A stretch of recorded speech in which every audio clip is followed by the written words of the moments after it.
السلام عليكم ورحمة الله وبركاته. الحمد لله رب العالمين، والصلاة والسلام على أشرف الأنبياء والمرسلين نبينا محمد وعلى آله وصحبه أجمعين. أما بعد.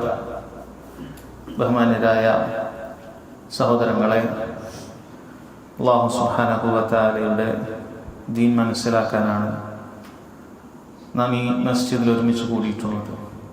അതിന് അള്ളാഹു നൽകിയിട്ടുള്ള എല്ലാ ശ്രേഷ്ഠതകളും പ്രതിഫലങ്ങളും ഒന്നും കുറഞ്ഞു പോകാതെ നമ്മൾ ഓരോരുത്തർക്കും അവൻ നൽകി അനുഗ്രഹിക്കുമാറാകട്ടെ.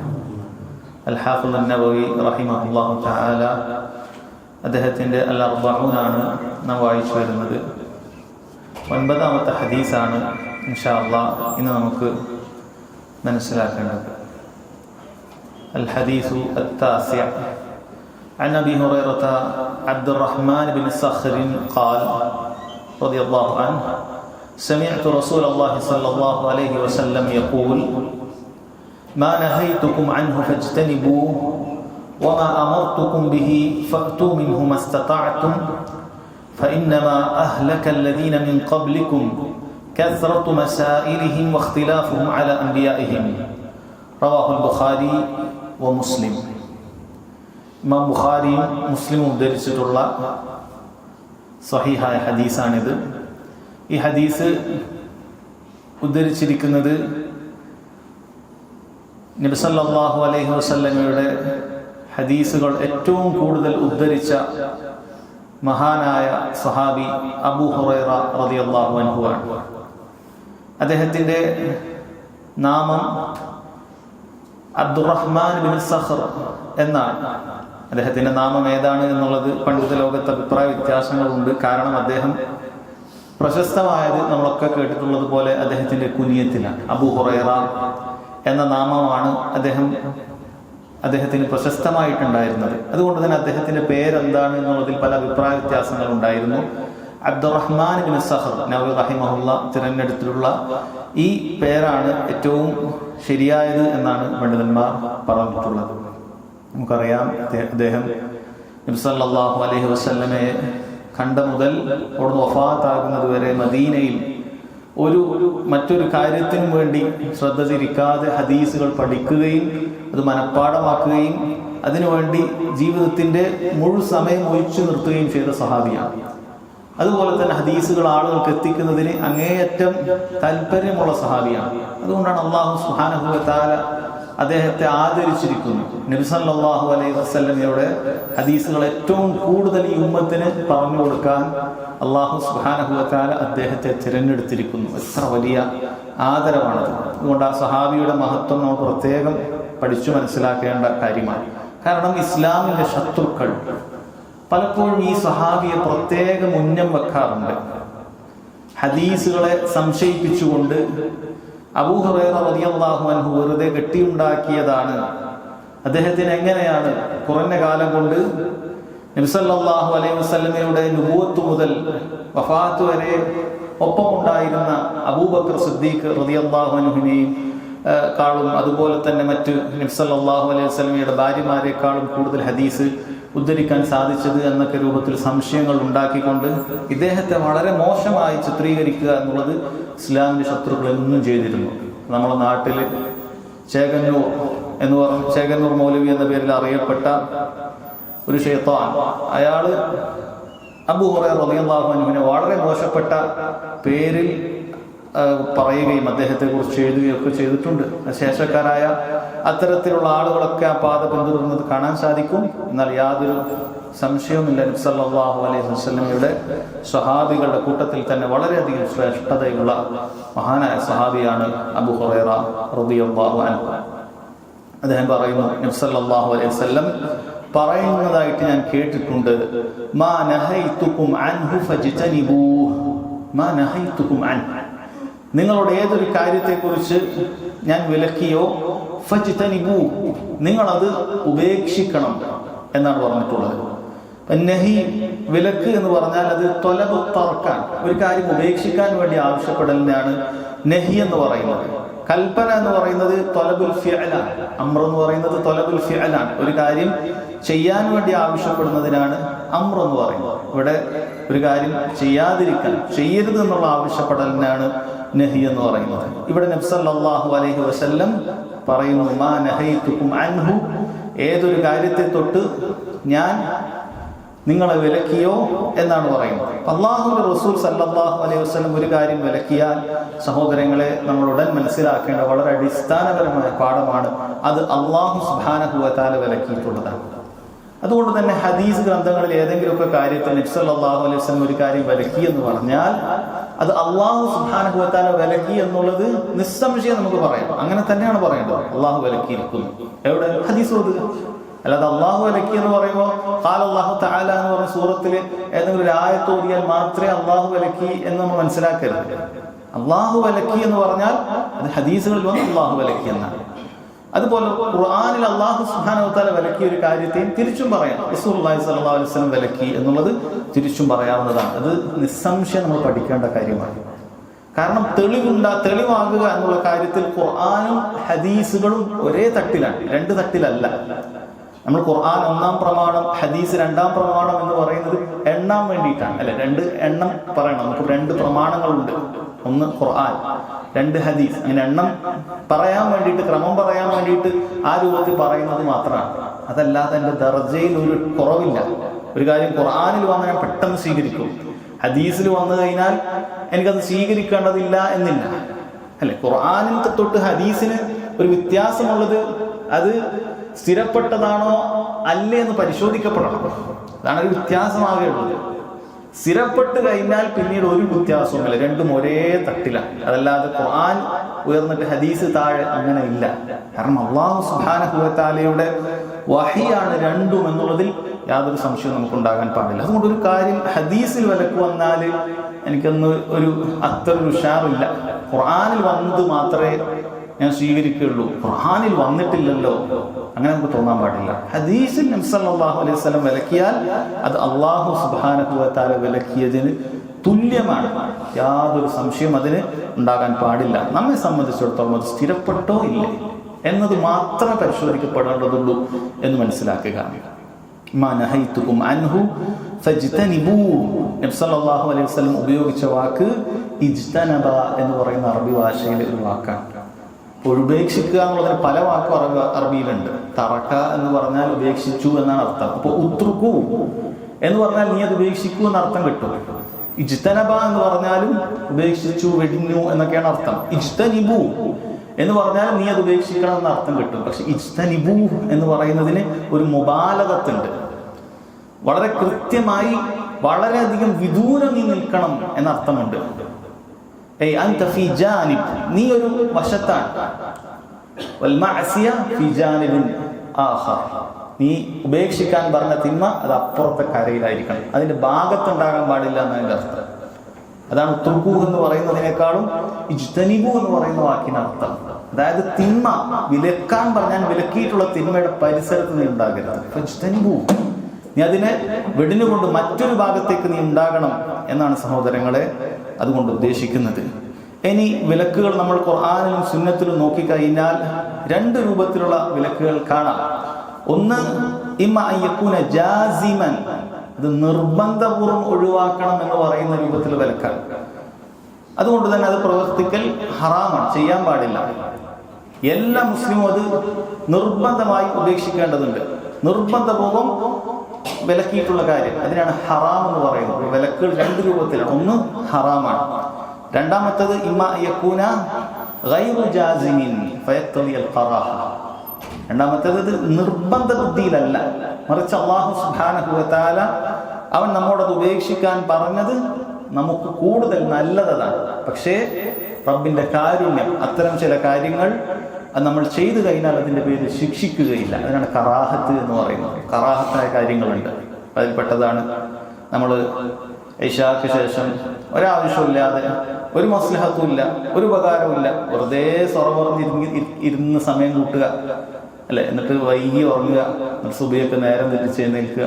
ഇതൊക്കെ വലിയ തെറ്റാണ്. അപ്പൊ അതിനുവേണ്ടി ഒരാവശ്യമില്ലാതെ രാത്രി നമ്മൾ അങ്ങനെ സമയം കളഞ്ഞാലോ, അതിനെ കറാഹത്താണ് പറയുക. രാത്രി അനാവശ്യമായി വർത്താനം പറഞ്ഞിരിക്കുക ഇശാക്ക് ശേഷം, അത് കറാഹത്താണ് എന്ന് പറയും.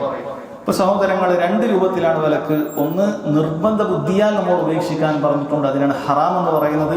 രണ്ടാമത്തേത്, അല്ലാഹു തആല നമ്മോടത് ഒഴിവാക്കാനാണ് പറഞ്ഞിട്ടുള്ളത്. അത് ഒഴിവാക്കുക എന്നുള്ളതിലാണ് ഒരു മുസ്ലിമിനെ സംബന്ധിച്ചിടത്തോളം അവന് നന്മയുള്ളത്. അങ്ങനെ ഒഴിവാക്കാൻ പറഞ്ഞത് ഒഴിവാക്കുക എന്നുള്ളതിനാണ് നന്മയുള്ളത്. ഫജ്തനിബൂഹു, പൂർണ്ണമായും ഉപേക്ഷിക്കണം എന്നാണ് പറഞ്ഞത്. നമ്മൾ രണ്ടാമത് ഇനി അമ്രിനെ കുറിച്ച് പറയുന്നുണ്ട്. ഇദ വമാ അമർതുകും ബിഹി ഫഅതു മിൻഹു മസ്തതഅതും, നിങ്ങളോടൊരു കാര്യം ഞാൻ കൽപ്പിച്ചാൽ സാധിക്കുന്നത്ര നിങ്ങൾ ചെയ്യണം എന്നാണ് പറഞ്ഞത്. എന്നാൽ ഇവിടെ സാധിക്കുന്നത്ര ഉപേക്ഷിക്കണം എന്ന് പറഞ്ഞിട്ടില്ല, അങ്ങനെ ഒരു നിബന്ധന പറഞ്ഞിട്ടില്ല. തിന്മയെ കുറിച്ച് പറഞ്ഞപ്പോൾ ഫജ്തനിബൂ, പൂർണ്ണമായി വെടിയാനാണ് പറഞ്ഞത്. എന്തുകൊണ്ടാണ് അങ്ങനെ പറഞ്ഞത്? പണ്ഡിതന്മാർ പറഞ്ഞു, രണ്ട് കാരണങ്ങളാണ്. ഒന്ന്, ഒരു കാര്യം ഉപേക്ഷിക്കുക എന്നുള്ളത് മുഴുവൻ മനുഷ്യർക്ക് ചെയ്യാൻ സാധിക്കുന്ന കാര്യമാണ്. തിന്മ ഉപേക്ഷിക്കുക എന്നുള്ളതിന് പ്രത്യേകം കഴിവോ ശക്തിയോ ആവശ്യമില്ല. ഒരാൾക്കത് ഉപേക്ഷിക്കണമെന്നുള്ള ദൃഢബോധ്യം ഉണ്ടായാൽ അയാൾക്കത് ഉപേക്ഷിക്കാൻ സാധിക്കുന്നതാണ്. ഒരാൾക്ക് ഇസ്തിതാഅത്തിന്റെ ആവശ്യമില്ല. എനിക്ക് വയ്യ, ഉപേക്ഷിക്കാൻ വയ്യ, എനിക്ക് ശാരീരികമായി വയ്യ എന്ന് പറയാൻ ഒരാൾക്ക് സാധിക്കുകയില്ല. മറിച്ച് അയാൾക്ക് ഖൽബ് കൊണ്ട് അത് വേണ്ടതില്ല എന്ന് തീരുമാനിക്കാനുള്ള കഴിവ് ആവശ്യമുള്ളൂ. അതല്ലാതെ ശാരീരികമായിട്ടുള്ള ഒരു ക്ഷമത അതിന് ആവശ്യമില്ല. അതുകൊണ്ടാണ് അത് പൂർണ്ണമായി ഉപേക്ഷിക്കാൻ പറഞ്ഞത്. ഉദാഹരണം പറയുകയാണെങ്കിൽ, സിഗരറ്റ് വലിക്കുന്ന ദുശീലമുള്ള ആളുകൾ പലരും, മുസ്ലിമീങ്ങളിൽ ആ ഹറാമായ പ്രവൃത്തി ചെയ്യുന്നവരിൽ പലരും റമളാൻ വരുന്ന സമയത്ത് 30 ദിവസം അവർക്ക് പകലത് ഉപേക്ഷിക്കാൻ സാധിക്കുന്നുണ്ട്, അല്ലെ? രാവിലെ ഫജ്ർ മുതൽ മഗ്രിബ് വരെ ഏകദേശം 12 മണിക്കൂറൊക്കെ അവരത് കൃത്യമായി ഉപേക്ഷിക്കും. അതായത് ഇതിന് അഡിക്റ്റ് ആയിട്ടുള്ള ആളുകളെ കുറിച്ചാണ് പറയുന്നത്. സ്ഥിരമായിട്ട് ഒരു പാക്കറ്റോ ഒക്കെ വലിച്ചു തീർക്കുന്ന ആളുകൾ റമളാൻ വരുന്ന സമയത്ത് അവർക്ക് ആ റമളാനിന്റെ ഹുർമത്ത് പ്രമാണിച്ച് നോമ്പ് മുറിയാതിരിക്കാൻ അത് ഉപേക്ഷിക്കുന്നുണ്ട്, അവർക്കത് കഴിയുന്നുണ്ട്. പക്ഷെ റമളാൻ അല്ലാത്തൊരു ദിവസത്തിൽ പറഞ്ഞാലോ, രാവിലെ ഉച്ചവരെ ഒഴിവാക്കാൻ പറഞ്ഞാൽ അവർക്ക് സാധിക്കുന്നില്ല. ഇത് വേണമെന്ന് വിചാരിച്ചാൽ അവർക്ക് സാധിക്കുന്നുണ്ട് എന്നുള്ളതിന് തെളിവാണ് റമളാനിന്റെ പകലിൽ അവരത് ഒഴിവാക്കുന്നു എന്നുള്ളത്. അതുകൊണ്ട് ഒരു കാര്യം ഉപേക്ഷിക്കാൻ സഹോദരങ്ങളെ നമുക്ക് ഒരു ഇസ്തിതാഅത്ത്, ഒരു കഴിവ് ആവശ്യമില്ല. അയാൾക്ക് മനസ്സിൽ വേണം എനിക്ക് ഉപദ്രവം ചെയ്യുന്നതാണ്. റബ്ബ് സുബ്ഹാനഹു വ തആല വിലക്കിയതാണ്. റബ്ബിനോടുള്ള ഒരു പേടി ഓർമ്മ പോകുമ്പോഴാണ് ഇത് സംഭവിക്കുന്നത്. ഇതെനിക്ക് ദുനിയാവിലും ആഖിറത്തിലും പരീക്ഷണമാണ്, ഉപദ്രവമാണ് എന്ന് മനസ്സിലാക്കി ആ നല്ലൊരു ചിന്ത ഒരാളുടെ മനസ്സിലുണ്ടായാൽ അത് ഉപേക്ഷിക്കാൻ സാധിക്കും. അപ്പോൾ പ്രത്യേകം കഴിവ് ആവശ്യമില്ല. രണ്ടാമത്തെ കാര്യം പണ്ഡിതന്മാർ പറഞ്ഞത് പൂർണ്ണമായി ഉപേക്ഷിക്കാൻ പറഞ്ഞത്, കാരണം ശരീഅത്തിന് ഒരു പരിഗണനയുണ്ട്. ഇനാഅത്തു ശർഇ ബിദർഇൽ മഫാസിദ്, ഒരു ഫസാദിനെ ഒഴിവാക്കുക എന്നുള്ളതിനാണ് ശരീഅത്ത് എപ്പോഴും കൂടുതൽ പരിഗണന നൽകിയിട്ടുള്ളത്. അഅ്ളമു മിൻ ഇനായതിഹി ബിജൽബിൽ മസാലിഹ്, ഒരു ഉപകാരം ഇങ്ങോട്ട് എടുക്കുക, ഉപകാരം നേടിയെടുക്കുക എന്നതിനേക്കാളും ഒരു ഉപദ്രവം ഇല്ലാതിരിക്കുക എന്നുള്ളതിനാണ് ശരീഅത്ത് എപ്പോഴും പരിഗണന നൽകിയിട്ടുള്ളത് എന്ന് കാണാൻ സാധിക്കും. അതെപ്പോഴും നമ്മൾ മനസ്സിലാക്കേണ്ട ഒരു അടിസ്ഥാന തത്വമാണത്. നമ്മളൊരു നന്മ ചെയ്യാൻ ഉദ്ദേശിക്കുന്നു, പക്ഷേ ആ നന്മ ചെയ്യുന്ന സമയത്ത് നമുക്ക് അതിനേക്കാളും വലിയ തിന്മ അവിടെ സംഭവിക്കുകയാണ് എങ്കിൽ നമുക്ക് ചില സമയത്ത് ആ നന്മ ഉപേക്ഷിക്കേണ്ടി വരും. ഉദാഹരണം പറയാം. നമ്മൾ അള്ളാഹുവിൻ്റെ മാർഗത്തിൽ ഒരാളെ ക്ഷണിക്കാൻ വേണ്ടി നമ്മൾ ഒരു സ്ഥലത്തേക്ക് ഇറങ്ങി പുറപ്പെട്ടാൽ വളരെ വലിയ ദീൻ പ്രോത്സാഹിപ്പിച്ചിട്ടുള്ള കാര്യമാണ്. പക്ഷെ നമ്മളങ്ങനെ പോകുന്ന സ്ഥലം വളരെ അപകടം പിടിച്ച സ്ഥലമാണ്. നമ്മളങ്ങനെ പോയി കഴിഞ്ഞാൽ അതിൻ്റെ പേരിൽ വലിയ കലാപം അവിടെ നടക്കുമെന്ന് നമുക്ക് കൃത്യമായി വിവരം കിട്ടി. അവിടെ പോയി നിങ്ങളിങ്ങനെ ദീനിൻ്റെ എന്തെങ്കിലുമൊക്കെ പറഞ്ഞാൽ വലിയ കലാപം അവിടെ പൊട്ടി പുറപ്പെടും. ആ രൂപത്തിൽ പ്രശ്നങ്ങൾ ഉണ്ടാകുന്ന ഒരു സ്ഥലമാണ് എന്ന് മനസ്സിലായാൽ നമ്മെ സംബന്ധിച്ചിടത്തോളം ആ ഫസാദ് അവിടെ ഉണ്ടാക്കാതിരിക്കുക എന്നുള്ളതാണ് ദീനിൻ്റെ താല്പര്യം. ഇത് നന്മ വരുന്ന കാര്യമാണ്. പക്ഷെ ദീൻ താല്പര്യപ്പെടുന്ന ഒരു ഫിത്ന ഇല്ലാതിരിക്കുക എന്നുള്ളതാണ്. അത് വളരെ കൃത്യമായി നമ്മൾ മനസ്സിലാക്കേണ്ട കാര്യമാണ്. എന്നാൽ ഇവിടെ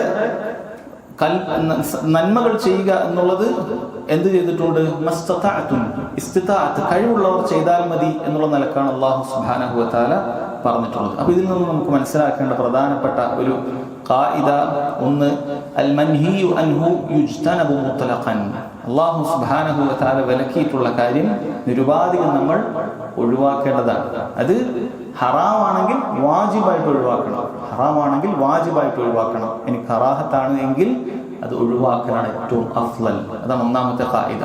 രണ്ടാമത്തെ ഖായിദ സഹോദരങ്ങളെ, ദർഉൽ മഫാസിദി മുഖദ്ദമുൻ അലാ ജൽബിൽ മസാലിഹ്. ഒരു ഫസാദ് ഉണ്ടാകുന്നതിനെ തടയുക എന്നുള്ളതാണ് ഒരു നന്മ നേടുക എന്നതിനേക്കാളും ഇതിനെപ്പോഴും മുൻഗണന നൽകുന്നത് എന്ന കാര്യം അത് പറയുന്നുണ്ട്. ഇനിപ്പോഴാണ് ഒരാൾക്ക് ഹറാമ് ചെയ്യാൻ അനുവാദമുള്ളത്? ഒരാൾക്ക് ഹറാമ് ചെയ്യാൻ അനുവാദമുണ്ടോ? ഒരാൾക്ക് ഹറാമ് ചെയ്യാൻ ഒറ്റയടിക്ക് ചോദിച്ചു കഴിഞ്ഞാൽ അയാൾക്ക് ഒരു തരത്തിലും പാടില്ല. പക്ഷെ ദറൂറത്ത് വന്നു കഴിഞ്ഞാൽ, നിർബന്ധ സാഹചര്യം വന്നു കഴിഞ്ഞാൽ അയാൾക്ക് ചില ഹറാമുകൾ ചെയ്യാൻ ശരീഅത്തിൽ അനുവാദം നൽകുന്നുണ്ട്. അല്ലാഹു സുബ്ഹാനഹു വ തആല ഹറാമായ കാര്യങ്ങൾ വിശദീകരിച്ച് പറയുന്നതിനിടെ പറഞ്ഞു, വഖദ് ഫസ്സല ലക്കും മാ ഹറമ അലൈക്കും. നിങ്ങൾക്ക് ഹറാമായ കാര്യം അല്ലാഹു വളരെ വ്യക്തമായി വിശദീകരിച്ചു തന്നിട്ടുണ്ട്. ഇല്ലാ മദ്തുരിതും ഇലൈഹി. നിങ്ങൾ ഒരു കാര്യത്തിൽ ദറൂറത്തായി നിർബന്ധമായി അത് ചെയ്യേണ്ട ഒരവസ്ഥ വരികയാണ് എങ്കിൽ ഈ ദീനിൽ അല്ലാഹു സുബ്ഹാനഹു വ തആല നമുക്ക് ചില അളവുകൾ നൽകിയിട്ടുണ്ട്. എന്താണ് നിർബന്ധ സാഹചര്യം, ദറൂറത്ത് എന്ന് പറയുന്നത്? പണ്ഡിതന്മാർ പറയുന്നു, ആ കാര്യം ചെയ്തിട്ടില്ലെങ്കിൽ ഒരാൾക്ക് മരണം സംഭവിക്കാനുള്ള സാധ്യതയുണ്ട്. അതാണ് ദറൂറത്ത് എന്ന് പറയുന്നത്.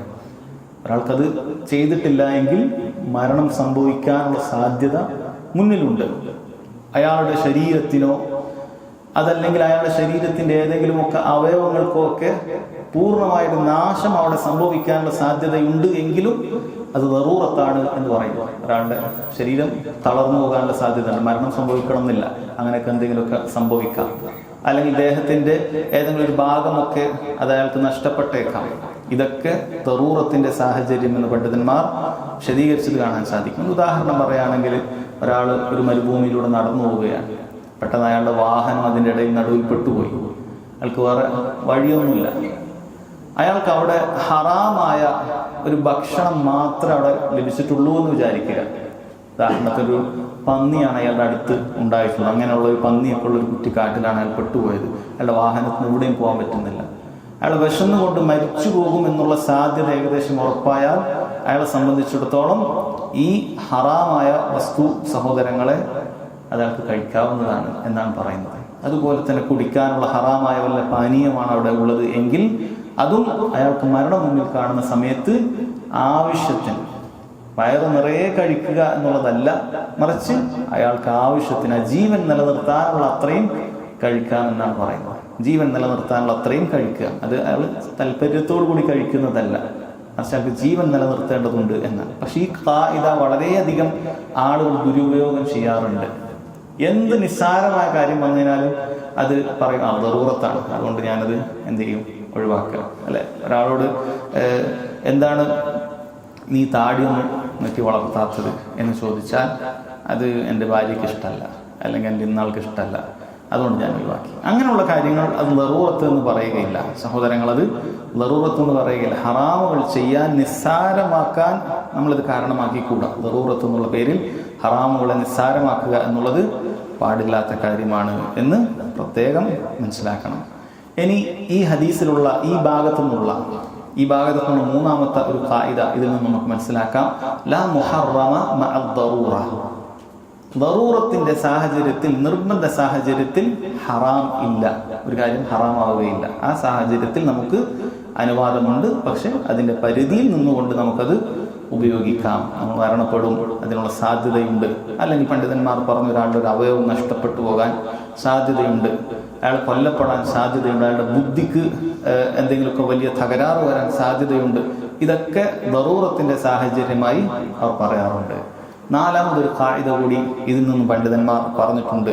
അൽ ഹാജത്തു തുനസ്സലു മൻസിലത്തു ദറൂറ. അൽ ഹാജത്തു തുനസ്സലു മൻസിലത്തു ദറൂറ. ചില ആവശ്യങ്ങൾ അത് ദറൂറത്തിന്റെ പരിധിയിലേക്ക് വരാറുണ്ട്. ചില ആവശ്യങ്ങൾ ദറൂറത്തിന്റെ പരിധിയിലേക്ക് എത്തും. അത്തരം സാഹചര്യങ്ങളിൽ നമുക്ക് ഹറാം ചെയ്യാൻ ശരീഅത്ത് അനുവാദം നൽകുന്നുണ്ട്. അപ്പം അതിന് ഉദാഹരണമായി പറയുന്നത് ചികിത്സയാണ്. ചികിത്സ എന്ന് പറയുന്നത് ഒരു മനുഷ്യനെ സംബന്ധിച്ചിടത്തോളം ചില രോഗങ്ങൾ വന്നു കഴിഞ്ഞാൽ അത് ചികിത്സിക്കുക എന്നുള്ളത് വലിയ ആവശ്യമായി നിൽക്കുന്നതാണ്. ചിലപ്പോൾ മരണം സംഭവിക്കണമെന്നില്ല, പക്ഷെ വളരെ വേദനയേറിയ ബുദ്ധിമുട്ട്, അങ്ങനെയൊക്കെ ചികിത്സ ഉണ്ടാകുന്ന അവസ്ഥയൊക്കെ ഉണ്ടാകാറുണ്ട്. അപ്പം അത്തരം സാഹചര്യങ്ങളിൽ ആ ചികിത്സിക്കുന്നതിന് വേണ്ടിയിട്ട് അയാൾക്ക് എന്ത് ചെയ്യാം, ഒരു ഡോക്ടറുടെ മുന്നിൽ അയാളുടെ ഔറത്ത് വെളിവാക്കാവുന്നതാണ്. സാധാരണഗതിയിൽ ഒരാളുടെ മുന്നിലും ഔറത്ത് നമുക്ക് വെളിവാക്കാൻ പാടില്ല. ഒരു പുരുഷനെ സംബന്ധിച്ചിടത്തോളം തൻ്റെ ഭാര്യയുടെ മുന്നിൽ മാത്രമാണ്, അതല്ലാതെ മറ്റൊരാളുടെ മുന്നിലും ഔറത്ത് ഒഴിവാക്കാൻ പാടില്ല. പക്ഷെ ഒരാൾക്ക് അങ്ങനെ ഔറത്തിന്റെ ഭാഗത്ത് എന്തെങ്കിലുമൊക്കെ ചികിത്സിക്കേണ്ട ഒരു അവസ്ഥ വന്നു, അതിന് ദറൂറത്തെന്ന് പറയുകയില്ല. പക്ഷേ അത് വലിയൊരു ഹാജയാണ്, അൽ ഹാജത്തു ഷദീദയാണ്, അടുത്തൊരു ആവശ്യം തന്നെയാണ് ചികിത്സിക്കുക എന്ന് പറയുന്നത്. ആ സാഹചര്യങ്ങളിൽ അയാൾക്ക് ഔറത്ത് വെളിവാക്കണമെങ്കിൽ അനുവദനീയമാണ്. അതേപോലെ തന്നെയാണ് സ്ത്രീകൾക്ക് അസ്സൽ അവരുടെ ഔറത്ത് പൂർണ്ണമായും മറച്ചു വെക്കുക എന്നുള്ളതാണ്. പക്ഷെ ചില സാഹചര്യങ്ങളിൽ അവർക്ക് ചില ചികിത്സകൾ അതിന് നൈപുണ്യമുള്ള ലേഡി ഡോക്ടർമാർ അവിടെ ഇല്ലാതിരിക്കുന്ന അവസ്ഥ വരും. അത്തരം സാഹചര്യങ്ങളിൽ അവർക്ക് നൈപുണ്യമുള്ള പുരുഷന്മാരായ ഡോക്ടറുടെ മുന്നിൽ അവരുടെ ഔറത്ത് അവർക്ക് കാണിക്കൽ അനുവദനീയമാണ്. ഉദാഹരണം പറയാം, ഒരു സ്ത്രീക്ക് പല്ലുമായി ബന്ധപ്പെട്ട വലിയ വേദനയുള്ളൊരു രോഗമുണ്ട് എന്ന് വിചാരിക്കുക. അപ്പോൾ അവളുടെ നാട്ടിൽ എവിടെയും ഒരു ലേഡി ഡോക്ടർ കിട്ടാനില്ല. അതിന് കിട്ടാനുണ്ട്, പക്ഷെ അങ്ങനെ വലിയ എക്സ്പേർട്ട് അല്ല. ചിലപ്പോൾ പല്ല് നല്ല ഓപ്പറേറ്റ് ചെയ്ത് ചെയ്യേണ്ട വളരെ ആവശ്യമുള്ള ഒരു പണിയായിരിക്കണം. അവൾ അന്വേഷിച്ചിട്ട് എവിടെയും കിട്ടുന്നില്ല. നാട്ടിലോ സമീപ പ്രദേശത്തോ എവിടെയും ഒരു ലേഡി ഡോക്ടർ കിട്ടുന്നില്ല. മെയിൽ ഡോക്ടർ ഉണ്ട്. ശരി, ഇത്തരം സാഹചര്യങ്ങളിൽ പണ്ഡിതന്മാർ പറയുന്നു അവൾക്ക് ഇത് ദറൂറത്തിന്റെ പരിധിയിലേക്ക് ഇത് വരും. ഇത് മരണം അല്ല, പക്ഷെ ദറൂറത്തിന്റെ പരിധിയിലേക്ക് വരും. അത്തരം സാഹചര്യങ്ങളിൽ അവൾക്ക് അവരുടെ മുഖം തുറന്നുകൊണ്ട് എന്ത് ചെയ്യാവുന്നതാണ്, അത് അനുവദനീയമാണ്. അതേപോലെ തന്നെയാണ് ഇപ്പോൾ ഒരു സ്ത്രീ പ്രസവിക്കുകയാണ്. ഒരു ഗൈനക്കോളജിസ്റ്റ് അവൾക്ക് പെട്ടെന്ന് ചിലപ്പോൾ വളരെയധികം അർജന്റ് ആകുന്ന എന്തെങ്കിലുമൊക്കെ ഭയങ്കര സീരിയസ് ആയിട്ടുള്ള ഒരവസ്ഥയിലേക്ക് എത്തിയെന്ന് വിചാരിക്കുക. സിസേറിയൻ ചെയ്യുമ്പോഴോ മറ്റോ അങ്ങനെയുള്ള സീരിയസ് ആയ അവസ്ഥയിലേക്ക് എത്തി. വളരെയധികം നൈപുണ്യമുള്ള ഒരു മാഹിറായ ഒരു ഡോക്ടർ അവിടെ അത്യാവശ്യമായി വന്നിരിക്കുകയാണ്. ഇത് അറ്റൻഡ് ചെയ്ത ലേഡി ഡോക്ടർക്കാണെങ്കിൽ ഇതിന് സാധിക്കുന്നില്ല. അവർ കയ്യോയില്ല, എനിക്ക് ഇത്തരം ഘട്ടങ്ങളിൽ ഇത് ചെയ്യാൻ അറിയില്ല, അവൾക്ക് അത്ര ചെയ്യാൻ നോർമലായിട്ട് വരുന്ന കാര്യങ്ങൾ പ്രൊസീജിയർ ചെയ്യുക എന്നതിനപ്പുറത്തേക്ക് എനിക്കറിയില്ല, ഒരു മെയിൽ ഡോക്ടർ ഇപ്പോൾ വളരെ അത്യാവശ്യമാണ് എന്ന് പറഞ്ഞു കഴിഞ്ഞാൽ സഹോദരങ്ങളെ, ആ സാഹചര്യങ്ങളിൽ ഒരു മെയിൽ ഡോക്ടറെ സമീപിക്കുക, അയാളുടെ ചികിത്സ സേവനം നമുക്ക് സ്വീകരിക്കുക എന്നുള്ളത് അനുവദനീയമായ കാര്യമാണ്. ഇത് നമ്മൾ മനസ്സിലാക്കണം. അതല്ലെങ്കിൽ നമുക്ക് വലിയ പ്രയാസം അവിടെ ഉണ്ടാകാം. അതുകൊണ്ട് അത്തരം സാഹചര്യങ്ങളിൽ ദീനിൽ എന്ത് ചെയ്യുന്നുണ്ട്? അൽ ഹാജ തുനസ്സലു മൻസിലത ദറൂറ, ദറൂറത്തിന്റെ പരിധിയിലേക്ക് വരും. പക്ഷെ ഇത്തരം കാര്യങ്ങളെല്ലാം തന്നെ നമ്മളത് ദുരുപയോഗം ചെയ്യുക എന്നുള്ള കാര്യം വളരെയധികം ശ്രദ്ധിക്കണം. ചില ആളുകൾ നിസ്സാരമായ കാര്യങ്ങളൊക്കെ ദറൂറ അല്ലെങ്കിൽ ദറൂറത്തിന്റെ പരിധിയിലേക്ക് എത്തി എന്ന് പറഞ്ഞ് ചെയ്യും. നമ്മൾ നല്ല നീയത്തോടുകൂടി ആത്മാർത്ഥതയോടുകൂടി അള്ളാഹു സുബ്ഹാനഹു വ തആല ഒരു കാര്യം വിലക്കിയാൽ പരമാവധി ഞാനത് വിട്ടുനിൽക്കണം. അള്ളാഹു വിലക്കിയിട്ടുണ്ടെങ്കിൽ അതെനിക്ക് ദുനിയാവിലും ആഖിറത്തിലും രക്ഷയ്ക്ക് വേണ്ടിയിട്ടാണ് എന്നതൊക്കെ മനസ്സിലാക്കി പാലിക്കാൻ തയ്യാറാകുന്ന ആളുകളെ സംബന്ധിച്ചിടത്തോളം ഇത് കൃത്യമായി അവർക്ക് ഉപയോഗപ്പെടുത്താൻ സാധിക്കുന്ന കാര്യം തന്നെയാണ്. ഒന്നാമത്തെ കാര്യം ഇതാണ്. ദീനിൽ ഒരു കാര്യം അല്ലാഹു സുബ്ഹാനഹു വ തആല വിലക്കിയാൽ മാ നഹൈതുകും അൻഹു ഫജ്തനിബൂ, ഈ കാര്യത്തിൽ നിന്നും നമ്മൾ 4 ഖായിദകൾ, 4 അടിസ്ഥാനങ്ങൾ മനസ്സിലാക്കുകയുണ്ടായി. രണ്ടാമതായി പറഞ്ഞത് വമാ അമർതുകും ബിഹി ഫഅ്തു മിൻഹു മസ്തതഅതും, ഞാൻ നിങ്ങളോട് ഏതൊരു കാര്യമാണോ കൽപ്പിക്കുന്നത് ഫഅ്തു മിൻഹു മസ്തതഅതും, സാധിക്കുന്ന എത്ര നിങ്ങളത് കൊണ്ടുവരിക എന്നാണ് നബി സല്ലല്ലാഹു അലൈഹി വസല്ലം പറഞ്ഞത്. നമ്മൾ പറഞ്ഞു അംർ എന്ന് പറഞ്ഞാൽ ത്വലബുൽ ഫിഅൽ, ഒരു കാര്യം ചെയ്യാനുള്ള ആവശ്യപ്പെടലാണ്. ഒരു കാര്യം ചെയ്യാൻ ആവശ്യപ്പെടുക എന്നുള്ളത് നേരത്തെ നമ്മൾ നഹിയിൽ പറഞ്ഞതുപോലെ തന്നെ 2 രൂപത്തിൽ ഉണ്ട്. ചെയ്യാൻ നിർബന്ധപൂർവ്വം ആവശ്യപ്പെട്ട് കഴിഞ്ഞാൽ അതിനെയാണ് വാജിബ് എന്ന് പറയുക. നിർബന്ധപൂർവ്വം ചെയ്യാൻ ശരീഅത്തിൽ ആവശ്യപ്പെട്ട് കഴിഞ്ഞാൽ അതിനെ വാജിബ് എന്ന് പറയും. അത് ചെയ്യും നിർബന്ധമായി, ഉപേക്ഷിക്കാൻ പാടില്ല. രണ്ടാമത്തേത്, ഒരാൾക്ക് അല്ലാഹു സുബ്ഹാനഹു വ തആല അത് ചെയ്യാനോ ചെയ്യാതിരിക്കാനോ ഉള്ള അവസരം നൽകിക്കൊണ്ട് അത് നമുക്ക് അങ്ങേയറ്റം ഉപകാരമുള്ളതിനാൽ അള്ളാഹു നമ്മെ പ്രോത്സാഹിപ്പിക്കുന്നതാണ്. നബി സല്ലല്ലാഹു അലൈഹി വസല്ലം നമ്മെ പ്രോത്സാഹിപ്പിക്കുന്നതാണ്, ചെയ്യണമെന്ന് പറയും. പക്ഷെ നിർബന്ധ ബുദ്ധിയിൽ പറയുകയില്ല. അതിനെയാണ് മുസ്തഹബായ കാര്യം എന്ന് പറയുന്നത്. വാജിബല്ല, നമ്മൾ വാജിബിന്റെ കൂടെ സുന്നത്താണ് എന്ന് പറയാറുണ്ട്. അത് സുന്നത്താണ് നമ്മൾ പറയാറുണ്ട്. ചെയ്താൽ അതിന് പ്രതിഫലം വളരെയധികം ഉണ്ടാകും. ചെയ്തിട്ടില്ലെങ്കിൽ അല്ലാഹു സുബ്ഹാനഹു വ തആലയുടെ കാരുണ്യം നമ്മെ എന്ത് ചെയ്യുന്നില്ല, ശിക്ഷിക്കുന്നില്ല. ആ ഒരു 2 രൂപത്തിലുള്ള ആവശ്യപ്പെടൽ ഉണ്ടാകും. ഫഅ്തു മിൻഹു മസ്തതഅതും, ഈ 2 ആവശ്യങ്ങൾ വന്നു കഴിഞ്ഞാൽ നബി സല്ലല്ലാഹു അലൈഹി വസല്ലം നമ്മെ പഠിപ്പിക്കുന്നു ഫഅ്തു മിൻഹു മസ്തതഅതും, അത് ഞാൻ നിങ്ങളോട് ആവശ്യപ്പെട്ടാൽ നിങ്ങൾക്ക് സാധിക്കുന്ന അത്ര നിങ്ങൾ എന്ത് ചെയ്യണം, അത് കൊണ്ടുവരണം എന്ന് പറഞ്ഞിട്ടുണ്ട്. ഇവിടെ നോക്കൂ, ഇവിടെ ഒരു നിബന്ധന പറഞ്ഞു ഫഅ്തു മിൻഹു മസ്തതഅതും, നിങ്ങൾക്ക് സാധിക്കുന്ന എന്ന് പറഞ്ഞു. നേരത്തെ ഹറാമിന്റെ കാര്യം പറഞ്ഞപ്പോൾ മാ നഹൈതുകും അൻഹു ഫജ്തനിബൂ, അവിടെ മസ്തതഅതും പറഞ്ഞിട്ടില്ല. കാരണം നമ്മൾ പറഞ്ഞു ഹറാം എല്ലാവർക്കും ഉപേക്ഷിക്കാൻ സാധിക്കും. എന്നാൽ ഒരു കൽപ്പന പറഞ്ഞു കഴിഞ്ഞാൽ അതെല്ലാവർക്കും ചെയ്യാൻ സാധിക്കുകയില്ല. കാരണം ഏതൊരു പ്രവൃത്തി ചെയ്യണമെങ്കിലും ഇസ്തിതാഅത്ത് ഒരാൾക്ക് ആവശ്യമാണ്. ചില ആളുകൾക്ക് അതിന് സാധിക്കാൻ കഴിയാത്ത കാര്യങ്ങളുണ്ടാകും. ഇൻഷാ അല്ലാഹ് ഉദാഹരണങ്ങൾ പറയാം. ഈ ഭാഗത്തു നിന്നും പണ്ഡിതന്മാർ പല ഖായിദകൾ, പല അടിസ്ഥാനങ്ങൾ കൊണ്ടുവന്നത് കാണാൻ സാധിക്കും. അതിലൊന്ന് അൽ മഅ്മൂറു ബിഹി യുഫ്അലു മഅൽ ഇസ്തിതാഅ. അൽ മഅ്മൂറു ബിഹി യുഫ്അലു മഅൽ ഇസ്തിതാഅ. കൽപ്പിക്കപ്പെട്ട കാര്യം അത് ഇസ്തിതാഅത്ത് ഉണ്ടെങ്കിലാണ് ഒരാൾക്ക് എന്ത് ചെയ്യേണ്ടത്, ചെയ്യേണ്ടത്. അത് ചെയ്യാനുള്ള കഴിവുണ്ടെങ്കിൽ അത് ഒരാൾക്ക് ചെയ്യേണ്ടി വരുന്നു. രണ്ടാമത്തെ ഖായിദ ലാ വാജിബ മഅൽ അജ്സ്. ഒരാൾക്ക് അശക്തി ഉണ്ട് എങ്കിൽ അവിടെ അയാൾക്ക് എന്തില്ല, അത് നിർബന്ധമാകുന്നില്ല. അവർക്ക് ചെയ്യാൻ സാധിക്കാത്തൊരു അശക്തി വന്നാൽ അയാൾക്കതിന് എന്തില്ല, നിർബന്ധമില്ല. ഇവിടെ സഹോദരങ്ങളെ, ഒരാൾക്ക് അജ്സ് എന്ന് പറയുന്നത്, അശക്തി എന്ന് പറയുന്നത് അത് രണ്ട് രൂപത്തിൽ ഉണ്ടാകാറുണ്ട്. അജ്സുൻ ബിൽ കുല്ലിയ എന്ന് പറയും, പൂർണ്ണമായി ചെയ്യാൻ പറ്റാത്തൊരവസ്ഥ. ഉദാഹരണത്തിന് ഒരാൾ തളർന്നു കിടക്കുന്ന ഒരു വ്യക്തിയാണ്. അയാളെ സംബന്ധിച്ചിടത്തോളം എഴുന്നേറ്റിരിക്കാനും നിൽക്കാനും ഒന്നും പറ്റൂല. അയാൾക്ക് നിസ്കാരത്തിൽ നിന്നുകൊണ്ട് നിസ്കരിക്കുക എന്നുള്ള കാര്യത്തിൽ അയാൾ അജ്സുൻ ബിൽ കുല്ലിയാണ്, അത് സാധിക്കൂല.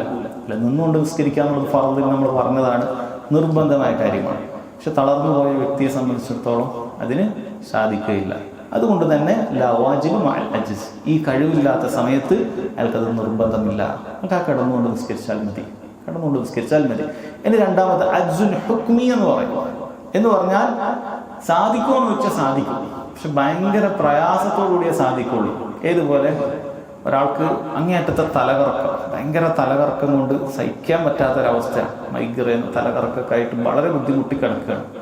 അയാളെ സംബന്ധിച്ചിടത്തോളം എഴുന്നേറ്റ് നിസ്കരിക്കാൻ പറ്റുമോ എന്ന് ചോദിച്ചാൽ പറ്റും, പക്ഷെ നിന്ന് ഉടനെ വീഴാനുള്ള സാധ്യത വളരെ കൂടുതലാണ്. ചിലപ്പോൾ തലക്കറങ്ങി താഴെ വീണ് പോകും. അങ്ങനത്തെ ഒരു അവസ്ഥയാണ്. അതിനാണ് അജ്സുൻ ഹുക്മി എന്ന് പറയുന്നത്. അത്തരം സാഹചര്യങ്ങളിൽ വാജിബ് അയാൾക്ക് എന്ത് ചെയ്യാം, ഉപേക്ഷിക്കാം. അയാൾക്ക് എവിടെയെങ്കിലും പിടിച്ചിരുന്നിട്ട് നിസ്കരിക്കാം. ഇനി അതിനും സാധിക്കുന്നതിൽ കിടന്നുകൊണ്ട് നിസ്കരിക്കാം. അയാൾ പൂർണ്ണമായ അശക്തി ഉണ്ടെന്ന് അവിടെ പറയുന്നില്ലെങ്കിൽ പോലും അയാൾക്ക് അവിടെ ഇളവ് നൽകുകയാണ്. അപ്പൊ അജ്സുൻ രണ്ട് രൂപത്തിലുണ്ട് അശക്തി. ഒന്ന് ബിൽകുല്ലിയ, പൂർണ്ണമായ ശക്തി, തളർന്നു പോയ വ്യക്തിയെ പോലെ. അല്ലെങ്കിൽ അജ്സുൻ ഹുക്മി, അയാൾക്ക് രോഗം കാരണത്താൽ അവിടെ സാധിക്കുന്നില്ല, വളരെ പ്രയാസത്തോടു കൂടി മാത്രമേ ചെയ്യാൻ സാധിക്കുകയുള്ളൂ എന്നാണ് പറയുന്നത്. ഈ രണ്ട് ഘട്ടത്തിലും സഹോദരങ്ങളെ ശരീഅത്ത് അയാൾക്ക് നിർബന്ധമായി ചെയ്യേണ്ട കാര്യം അളവ് നൽകുകയാണ്. അല്ലാഹു തആല പറഞ്ഞത് ഫത്തഖുല്ലാഹ മസ്തതഅതും, നിങ്ങൾ സാധിക്കുന്ന അത്ര അല്ലാഹു സുബ്ഹാനഹു വ തആല സൂക്ഷിക്കണം എന്നുള്ളതാണ് അല്ലാഹു തആല പറഞ്ഞത്. ലാ യുകല്ലിഫുല്ലാഹു നഫ്സൻ ഇല്ലാ വുസ്അഹ. അല്ലാഹു തആല ഒരാളെയും അവന് കഴിയാത്ത കാര്യം നിർബന്ധിക്കുന്നില്ല. നമുക്ക് ശരീഅത്ത് അത്ര എളുപ്പമാണ്. ഇതാണ് ദീൻ യുസ്ർ. ദീൻ എളുപ്പമാണെന്ന് പറഞ്ഞാൽ ഇതാണ്. അല്ലാഹു സുബ്ഹാനഹു വ തആല ബുദ്ധിമുട്ടിച്ച് പ്രയാസപ്പെട്ട് അല്ലെ, അങ്ങനെ ദീനിൽ നിയമമില്ല. നീ തലകറങ്ങി വീണാലും സാധനം നീ എഴുന്നേറ്റ് നിന്ന് നിസ്കരിച്ചാല് ദീനിലില്ല. ദീനിൽ അവിടെ അയാൾക്ക് അശക്തിയുണ്ട്, അയാൾക്ക് അളവ് നൽകുകയാണ്. ഇതാണ് ദീൻ എളുപ്പം എന്ന് പറയുമ്പോൾ നമുക്ക് ഇതൊക്കെയാണ് മനസ്സിൽ ഓർമ്മ കണ്ടത്. ദീൻ അല്ലാഹു സുബ്ഹാനഹു വ തആല വളരെയധികം ബുദ്ധിമുട്ടുന്ന സാഹചര്യങ്ങളിൽ അവൻ നൽകുന്ന ഇളവുകൾ റബ്ബിന്റെ കാരുണ്യമാണ്, അള്ളാഹുവിന്റെ റഹ്മത്താണ്, അള്ളാഹുവിന്റെ ദീനാണ്. അവൻ ഉദ്ദേശിച്ചിട്ടുണ്ട് എങ്കിൽ അള്ളാഹു സുബ്ഹാനഹു വ തആല എങ്ങനെയായാലും നിർബന്ധമായും ചെയ്തേ മതിയാകും എന്നവൻ പറയാമായിരുന്നു. അവനോട് ഇത് ചെയ്യാൻ പാടില്ല, ഈ നിയമം മാറ്റണം എന്ന് ആവശ്യപ്പെടാൻ ആരാണുള്ളത്? ആർക്കും അത് സാധിക്കുകയില്ല. പക്ഷെ അല്ലാഹു തആല അവനത് അടിമകൾക്ക് അങ്ങേയറ്റം എളുപ്പമാണ് നൽകിയിട്ടുള്ളത്. ഒരു കാര്യം ചെയ്യാൻ പറഞ്ഞപ്പോൾ ഫത്തഖുല്ലാഹ മസ്തതഅതും, സാധിക്കുന്നത് പോലെയാണ് ചെയ്യേണ്ടത്. കാരണം ചില ആളുകൾക്ക് അതിന് സാധിക്കുകയില്ല, അതിന് പ്രയാസമായിരിക്കും, ബുദ്ധിമുട്ടായിരിക്കും. അള്ളാഹുവിനെ അറിയാം. ഇവിടെയാണ് നമ്മൾ മനസ്സിലാക്കേണ്ടത്, ഏതൊരു റബ്ബാണ് ഫത്തഖുല്ലാഹ മസ്തതഅതും എന്ന് പറഞ്ഞത്, ആ റബ്ബിനറിയാൻ നിനക്ക് ഇസ്തിതാഅത്തുണ്ടോ? ഈ ആളുകളോട് പറഞ്ഞിട്ടുണ്ട് കാര്യമില്ല. അല്ല, ആളുകളോട് എനിക്ക് കഴിയുന്നില്ല എന്നൊക്കെ നമുക്ക് പറയാം. പക്ഷേ ഏതൊരു റബ്ബാണ് നിനക്ക് ഇസ്തിതാഅത്തുണ്ടെങ്കിൽ നീ എന്നെ അനുസരിച്ചാൽ മതി എന്ന് പറഞ്ഞത്, ആ റബ്ബിനറിയാലോ നിനക്ക് ഇസ്തിതാഅത്തുണ്ടോ ഇല്ല എന്നുള്ളത്. നീ പറയുന്നതല്ലല്ലോ, റബ്ബ് സുബ്ഹാനഹു വ തആലക്ക് അറിയാമല്ലോ നിനക്കതിന് കഴിയുന്നില്ല, നിനക്കത് സാധിക്കുന്നില്ല, അള്ളാഹ്ക്കറിയാം. അതുകൊണ്ട് ഇത് നമുക്ക് എന്തെങ്കിലുമൊക്കെ അലസതക്കോ അല്ലെങ്കിൽ ആ രൂപത്തിൽ എന്തെങ്കിലുമൊക്കെ ദീനിൽ മടി കാണിക്കാനോ ഉള്ള ഒരു ഓപ്ഷനായിട്ട് ആരും മനസ്സിലാക്കേണ്ടതില്ല. കാരണം അല്ലാഹു തആലക്ക് അറിയാം നിനക്ക് കഴിയില്ല, നീ പ്രയാസപ്പെടുകയാണ്. അതുകൊണ്ട് റബ്ബ് സുബ്ഹാനഹു വ തആല വെച്ചങ്ങനെ ഫത്തഖുല്ലാഹ മസ്തതഅതും, സാധിക്കുന്നത്ര അല്ലാഹുവിനെ സൂക്ഷിച്ചാൽ അങ്ങനെയാണ് ചെയ്യേണ്ടത് എന്ന് റബ്ബ് സുബ്ഹാനഹു വ തആല പറഞ്ഞത്. അപ്പോൾ രണ്ടാമത്തെ ഖായിദ സഹോദരങ്ങളെ അതാണ്, ലാ വാജിബു മഅൽ അജ്സ്, അശക്തി ഉണ്ടാകുന്ന സമയത്ത് നിനക്ക് നിർബന്ധം ഇല്ല എന്നുള്ളത്. മൂന്നാമത്തെ ഖായിദ ഇതിൽ നിന്നുണ്ടാകുന്ന ഒരു കാര്യമാണ് അൽ മൈസൂറു ലാ യുസ്ഖതു ബിൽ മഅസൂർ. നമുക്ക് ചെയ്യാൻ പറ്റുന്ന എളുപ്പമുള്ള കാര്യങ്ങൾ അത് പ്രയാസമുള്ള കാര്യങ്ങളെ കൊണ്ട് നമുക്ക് ഒഴിവായി പോകുകയില്ല എന്നാണ് പറയുന്നത്. വിശദീകരിക്കും മനസ്സിലാവും. കാരണം ചില കാര്യങ്ങൾ, ഒരുപാട് കാര്യങ്ങൾ ഒരുമിച്ചുള്ളതായിരിക്കും. അതിൽ ചില ഭാഗം നമുക്ക് ചെയ്യാൻ പറ്റുന്നതായിരിക്കും, ചില കാര്യങ്ങൾ നമുക്ക് ചെയ്യാൻ പറ്റുന്നതായിരിക്കും, ചില കാര്യങ്ങൾ ചെയ്യാൻ പറ്റാത്തതായിരിക്കും. അവിടെ നമ്മൾ മനസ്സിലാക്കേണ്ടത് ചെയ്യാൻ പറ്റാത്തതിൽ മാത്രമാണ് നമുക്ക് അളവുള്ളത്. ചെയ്യാൻ പറ്റുന്നത് നമ്മൾ ചെയ്യണം, ചെയ്യാൻ പറ്റാത്തത് അതിലാണ് നമുക്ക് അളവുള്ളത്. അപ്പോൾ ചെയ്യാൻ പറ്റാതെ നമുക്ക് ഉപേക്ഷിക്കാം. എന്നാൽ ചെയ്യാൻ പറ്റുന്ന കാര്യം മുഴുവൻ ചെയ്യേണ്ടതുണ്ടോ? പണ്ഡിതന്മാർ പറയുന്നു അതിൽ ചില വിശദീകരണങ്ങളുണ്ട്. ഒന്ന്, ആ കർമ്മം ഇങ്ങനെ ആയിട്ട് ഭാഗങ്ങളായിട്ടുള്ള കർമ്മമല്ലെങ്കിൽ, അത് ഭാഗങ്ങളായിട്ടുള്ള കർമ്മമല്ലെങ്കിൽ നമുക്ക് ചെയ്യേണ്ടതില്ല. ഉദാഹരണം പറയാം, നോമ്പ്. ഒരാൾക്ക് രോഗിയാണ്, അയാൾക്ക് ഒരു ഗുളിക അയാൾ സുബഹിക്ക് മുമ്പ് കുടിച്ചു. രണ്ടാമത്തെ ഒരു ഗുളിക അയാൾക്ക് ളുഹറിനാണ് കുടിക്കേണ്ടത്. ആ ഒരു സമയം ഉച്ചയ്ക്ക് കുടിക്കണം. അത് കുടിച്ചിട്ടില്ലെങ്കിൽ വളരെയധികം രോഗം മൂർച്ഛിച്ചു പോകുന്ന, പ്രയാസകരമാകുന്ന ഒരു രോഗമാണ്. എന്നാൽ അതിനിടയിൽ പറഞ്ഞ പ്രശ്നമില്ല, ആ സമയത്ത് ഗുളിക കുടിച്ചാൽ മതി. ഇപ്പൊ ഇവിടേക്ക് നോമ്പെന്ന് പറഞ്ഞു കഴിഞ്ഞാൽ ഒരൊറ്റ കാര്യമാണ്. തുലൂഉൽ ഫജ്ർ മുതൽ ഖുറൂബുൽ ശംസ് വരെ നമ്മൾ സൂര്യാസ്തമയം വരെ ഒരുമിച്ച് പോകണം. ഫജ്റിന്റെ ആരംഭം മുതൽ സൂര്യാസ്തമയം വരെ നമുക്ക് നോമ്പെടുക്കണം. അത് പകുതി പകുതിയായിട്ടുള്ളതല്ല. ഇവിടെ ഇയാൾക്ക് വേണമെങ്കിൽ ഉച്ചവരെ നോമ്പെടുക്കാൻ പറ്റുമോ? പറ്റൂല. കാരണം നോമ്പ് അതുകൊണ്ട് എടുത്തിട്ട് കാര്യമില്ല. അതുകൊണ്ട് നിനക്ക് ഉച്ചക്കല്ലേ ഗുളി കുടിക്കാനുള്ളൂ, നീ ഫത്തഖുല്ലാഹ മസ്തതഅ്തും എന്ന് പറഞ്ഞിട്ട് ഉച്ചവരെ നീ നോമ്പെടുത്തോളൂ എന്ന് പറയാൻ അയാൾക്ക് അയാളോട് അങ്ങനെ നമ്മൾ പറയേണ്ടതില്ല. കാരണം നോമ്പെന്ന് പറയുന്നത് ഒരൊറ്റ കാര്യമാണ്. അതുകൊണ്ട് അയാൾക്ക് സാധിക്കുന്ന ഒന്നും അവിടെ ഇല്ല, അല്ലെങ്കിൽ സാധിക്കുന്നതുണ്ട്, പക്ഷെ അത് ചെയ്തത് കൊണ്ട് കാര്യമില്ല. ഇതൊരൊറ്റ കർമ്മമാണ്. എന്നാൽ നിസ്കാരം നമുക്ക് നിസ്കാരത്തിൽ നിൽക്കുക എന്ന് പറയുന്ന കാര്യം ഒരാൾക്ക് എല്ലാ റക്കായത്തിലും ഉണ്ട്. ഒരാൾക്ക് 2 റക്കായത്തൊക്കെ നിൽക്കാൻ പറ്റും, അല്ലെങ്കിൽ ഒരു റക്കായത്തിന്റെ കുറേ ഭാഗങ്ങൾ നിൽക്കാൻ പറ്റും. അവസാനത്തിലാകുമ്പോൾ പ്രയാസം വരുന്നത്. അയാൾക്ക് അവിടെ എന്ത് ചെയ്യാവുന്നതാണ്? പകുതി നിൽക്കാം, ബാക്കി ഇരിക്കാം, അല്ലെങ്കിൽ 2 റക്കായത്ത് നിൽക്കാം, ബാക്കി 2 റക്കായത്ത് ഇരിക്കാം. അവിടെ നമുക്ക് അത് ആയിട്ടുള്ള കാര്യമാണ്. നിസ്കാരം നിൽക്കുകയാണെങ്കിൽ പൂർണ്ണമായി നിന്നാലേ നിസ്കാരം ശരിയാകുന്നില്ല. അവർക്ക് സാധിക്കുന്നത്ര അവിടെ നിൽക്കാവുന്നതാണ് എന്ന് മനസ്സിലാക്കുക. ഇത് ഫിഖ്ഹിലൊക്കെ സഹോദരങ്ങൾ, കർമ്മശാസ്ത്രത്തിലൊക്കെ ഒരുപാട് ഉപയോഗിക്കപ്പെടുന്ന ഒരു ഖായിദയാണ്. ഇത് മനസ്സിലാക്കുക. അൽ മൈസൂർ ലാ യുസ്ഖതു ബിൽ മഅസൂർ. എളുപ്പമുള്ള കാര്യങ്ങൾ അത് പ്രയാസമുള്ള കാര്യങ്ങൾ കൊണ്ട് ഒഴിവാക്കപ്പെടുകയില്ല. പക്ഷെ നമ്മൾ പറഞ്ഞു, ആ എളുപ്പമുള്ള കാര്യമുള്ള അമൽ ഒരൊറ്റ അമലാണെങ്കിൽ നമുക്കത് അങ്ങനെ ചെയ്യാൻ സാധിക്കില്ല. ളുഹർ വരെ നോമ്പെടുത്തുകൊണ്ട് കാര്യമില്ല. അതുപോലത്തെ നമുക്ക് ചെയ്യാൻ സാധിക്കാത്ത മറ്റൊരു കാര്യമാണ്, പണ്ഡിതന്മാർ പറഞ്ഞു, ചില കാര്യങ്ങൾ അല്ലാഹു സുബ്ഹാനഹു വ തആല ഒരു ഇഹ്തിയാത്തിന് വേണ്ടിയിട്ട്, നമുക്കത് സൂക്ഷ്മതയ്ക്ക് വേണ്ടിയിട്ട് നിർബന്ധമാക്കിയ കാര്യങ്ങൾ ഉണ്ടാകും. അവിടെ നമുക്ക് ആ എളുപ്പമുള്ള കാര്യങ്ങൾ ചെയ്യാൻ പ്രയാസമായിരിക്കും. ഉദാഹരണം പറഞ്ഞു കഴിഞ്ഞാൽ, നമ്മൾ വുളു എടുക്കുന്ന സമയത്ത് മുട്ടുവരെ കഴുകാനാണ് അല്ലാഹു തആല പറഞ്ഞത്. പക്ഷേ മുട്ടുവരെ കഴുകണമെങ്കിൽ തീർച്ചയായിട്ടും നമുക്ക് അതിന് മുകളിലുള്ള ഭാഗത്തുനിന്ന് ഒരല്പം കഴുകേണ്ടി വരും. എന്നാലേ മുട്ടുവരെ നമുക്ക് കഴുകാൻ പറ്റുള്ളൂ. കാരണം മുട്ടിലേക്ക് നമ്മൾ വെള്ളം എത്തിക്കുന്ന സമയത്ത് എന്തായാലും ഒരല്പം ഇവിടേക്ക് വെള്ളം കയറി വരും. അപ്പം ആ ഭാഗം കഴുകൽ നിർബന്ധമാണ്, മുട്ട് കഴുകുന്നതിന് വേണ്ടിയിട്ട്. അതങ്ങനെ നിർബന്ധമാക്കിയ കാര്യമാണ്.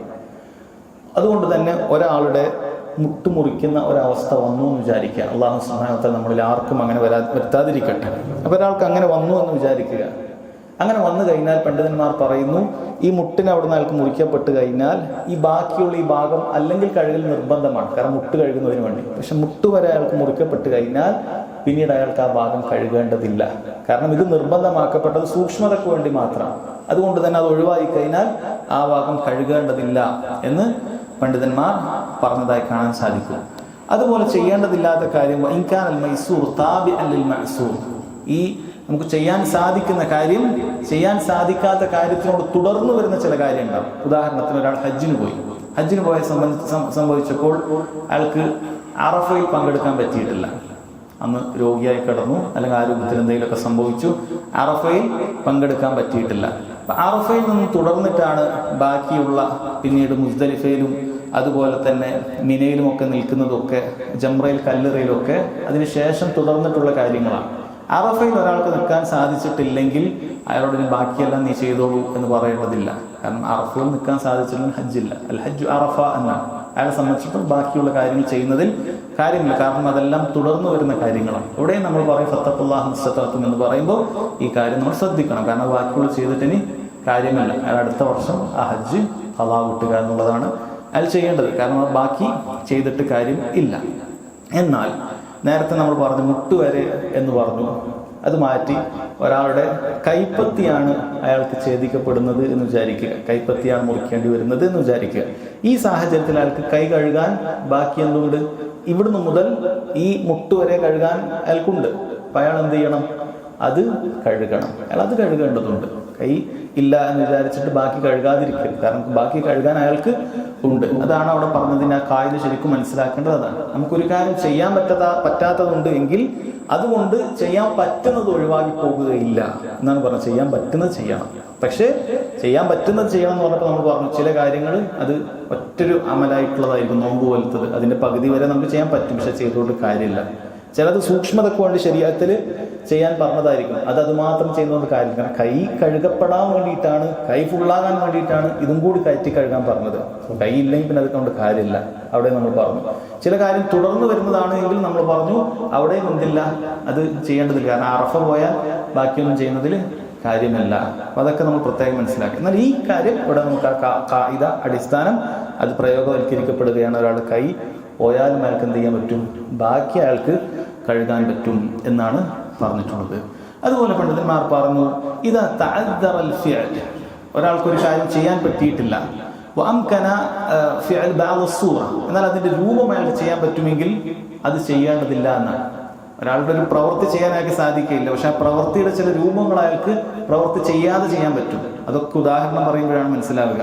ഒരാൾക്ക് ഇരിക്കാൻ പറ്റൂല നിസ്കാരത്തിൽ, സുജൂദ് ചെയ്യാൻ പറ്റൂല. ഒരാൾക്ക് സുജൂദ് ഭൂമിയിൽ പോയി ചെയ്യാൻ പറ്റൂല, അയാൾ ഇരുന്ന് നിസ്കരിക്കാൻ, സുജൂദ് ചെയ്യാൻ പറ്റുന്നില്ല.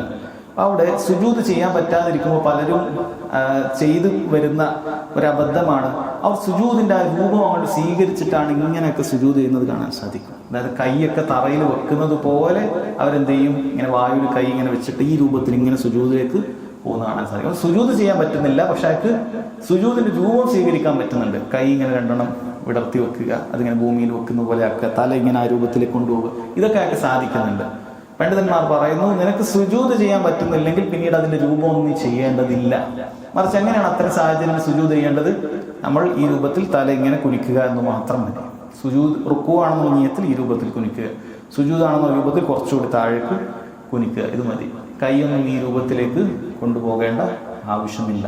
അത് പലരും അബദ്ധവശാൽ ചെയ്യുന്ന രൂപമാണ്, അങ്ങനെ ചെയ്യേണ്ടതില്ല. സുജൂദ് ഒഴിവായാൽ അതിൻ്റെ എല്ലാ ആ രൂപവും സൂറയും നമുക്ക് ഒഴിവായിട്ടുണ്ട്. പിന്നീട് പകരമായി ചെയ്യാൻ നമ്മോട് പറഞ്ഞിട്ടുള്ളത് ഈമാ ആണ്, ആംഗ്യം കാണിക്കുക എന്നുള്ളതാണ്. റുക്കുവിന് അതിൻ്റെ ആംഗ്യം, സുജൂദിന് അതിൻ്റെ ആംഗ്യം. അതല്ലാതെ സുജൂദിലേക്ക് പോകുന്ന രൂപത്തിൽ ഇങ്ങനെ പോയി കാണിക്കുക എന്നുള്ളത് അത് ശരീഅത്ത് പഠിപ്പിച്ചിട്ടില്ല. അത് പ്രത്യേകം മനസ്സിലാക്കുക. അതാണ് അമർത്തുകും ബിഹി ഫഅതു മിൻഹു മസ്തതഅതും എന്ന് പറഞ്ഞതിൽ നിന്ന് നമുക്ക് മനസ്സിലാക്കേണ്ട പാഠങ്ങൾ. പിന്നീട് നബി സല്ലല്ലാഹു അലൈഹി വസല്ലം പറയുന്നു ഫഇന്നമാ അഹ്ലക അല്ലദീന മിൻ ഖബ്ലികും കസറതു മസായിലിഹിം. ഫഇന്നമാ അഹ്ലക അല്ലദീന മിൻ ഖബ്ലികും, നിങ്ങൾക്ക് മുമ്പുള്ള ആളുകൾ നശിച്ചത്, നിങ്ങൾക്ക് മുമ്പുള്ളവർ എന്ന് പറയുമ്പോൾ അധികവും അത് ഉദ്ദേശിക്കപ്പെടുന്നത് യഹൂദ നസ്രാണികളെ. യഹൂദ നസ്രാണികൾ നമുക്കെപ്പോഴും പാഠമാണ്. മുസ്ലിമീങ്ങളെ സംബന്ധിച്ചിടത്തോളം യഹൂദ നസ്രാണികൾ വലിയ പാഠമായി തീർന്നിരിക്കുന്ന രണ്ട് സമൂഹമാണ്. അതിൽ യഹൂദരെ സംബന്ധിച്ചിടത്തോളം അവർ പരിധിവിട്ട സമൂഹമാണ്. എന്നാൽ നസ്രാണികളെ സംബന്ധിച്ചിടത്തോളം അലംഭാവം കാണിച്ചിട്ടുള്ള സമൂഹമാണ്. ഇത് രണ്ടിൻ്റെയും നടുവിലാണ് അല്ലാഹു സുബ്ഹാനഹു വ തആല പരിശുദ്ധ ഇസ്ലാമിനെ നമുക്ക് നിയമങ്ങൾ നിശ്ചയിച്ചു തന്നത് എന്ന് കാണാൻ സാധിക്കും. ഇവരെ പോലെ നിങ്ങൾ പിഴച്ചു പോകാൻ പാടില്ല. അവർ നശിച്ചു പോകാനുള്ള കാരണം ഒന്ന് പറഞ്ഞത് കസറത്തു മസായിലിഹിം, അവരുടെ അധികരിച്ച ചോദ്യങ്ങൾ എന്നാണ്. ഇപ്പോൾ ഇവിടെ മനസ്സിലാക്കേണ്ടത് ചോദ്യങ്ങൾ എന്ന് പറയുന്നത് നിരുപാധികം ഹറാമായ കാര്യമല്ല, നിരുപാധികം ആക്ഷേപിക്കപ്പെടുന്ന കാര്യമല്ല. മറിച്ച് ചോദിക്കപ്പെടുന്ന ചോദ്യങ്ങൾ ഉപകാരമുള്ളതാണ് എങ്കിൽ, അമല് ചെയ്യാൻ വേണ്ടിയിട്ടുള്ളതാണ് എങ്കിൽ അത് പ്രോത്സാഹിപ്പിക്കപ്പെട്ടിട്ടുണ്ട്. ആയിഷ റളിയല്ലാഹു അൻഹ അൻസാരി വനിതകളെ പ്രോത്സാഹിപ്പിച്ചിട്ട് പറഞ്ഞത് കാണാൻ സാധിക്കും. മദീനയിലുള്ള അൻസാരി വനിതകൾ അവരെത്ര നല്ല സ്ത്രീകളാണ്.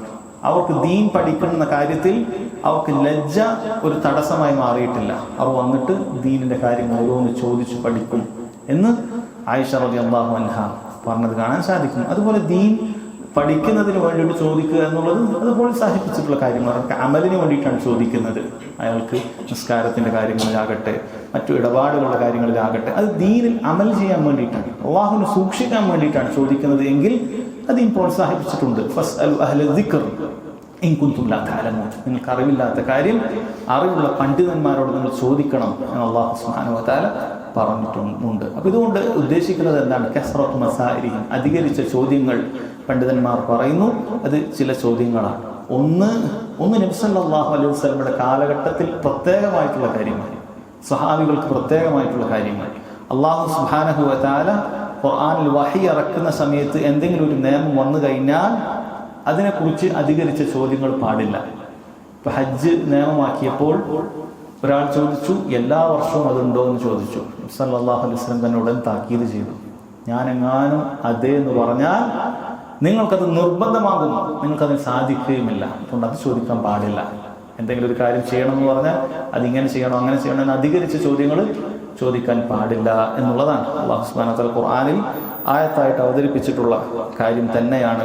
അപ്പോൾ അല്ലാഹു തആല ഹലാലാക്കിയത് ഹലാലാണ്, ഹറാമാക്കിയത് ഹറാമാണ്, ഒന്നും അതിനെക്കുറിച്ച് പറഞ്ഞിട്ടില്ലെങ്കിൽ അത് അഫ്വാണ്, അത് വിട്ടുന്നതാണ്. അതിനെക്കുറിച്ച് ചോദിച്ചിട്ട് എന്ത് ചെയ്യാൻ പാടില്ല, നിർബന്ധമാക്കാൻ പാടില്ല. നബി സല്ലല്ലാഹു അലൈഹി വസല്ലം പറഞ്ഞു, ഇന്ന അഅ്ളമൽ മുസ്ലിമീന ജുർമ മൻ സഅല അൻ ഷൈഇൻ ലം യുഹറം ഫഹുരിമ മിൻ അജ്ലി മസ്അലതിഹി.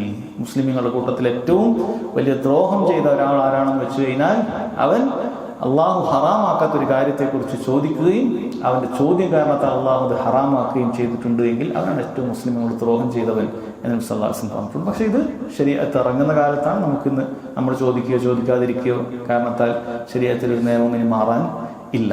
രണ്ടാമത്തെ കാര്യം, നമുക്കൊക്കെ ബാധകമായിട്ടുള്ള കസ്റത്ത് മസാഇൽ പെടുന്ന അധികരിച്ച ചോദ്യങ്ങളിൽ പെടുന്ന കാര്യത്തിൽപ്പെട്ടതാണ്. നമ്മളൊരു മൻഹജായിട്ട് ഒരു മാർഗമായി സ്വീകരിക്കേണ്ട കാര്യമാണ്.